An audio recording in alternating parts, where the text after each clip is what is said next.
আসসালামু আলাইকুম। ওয়ালাইকুম আসসালাম। আপনি কি কাউরে খুঁজেন? এটা তো সাহেবের বাড়ি। জি, এটা সাহেবের বাড়ি। আপনার পরিচয়? আমি সাহেবের পরিচিত, কিন্তু আপনি কে? আপনাকে তো আগে কখনো দেখিনি। সাহেব আমারে আম্মা ডাকছে। সাহেবের এই দুনিয়াতে কেউ নাই। সাহেব আমারে মা ডাকে, আর আমার মাইয়া ফাতেমারে বোন ডাকে। সাহেব আমারে নিজের বাড়িতে আশ্রয় দিছে। ওই যে আমার মাইয়া ফাতেমা। আসসালামু আলাইকুম। ওয়ালাইকুম আসসালাম। যাক, তাহলে তো মাশাল্লাহ। কিন্তু সাহেব কই? সাহেব শহরে বাজার করতে গেছে। আপনি বসেন। ও, আপনারা বাড়ি ঘরে এত সাজাচ্ছেন কেন? আজকে কি কারো বিয়ের আয়োজন? জি, কাল সাহেবের বিয়া।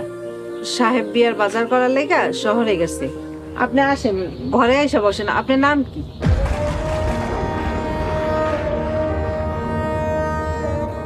সাহেবের বিয়া?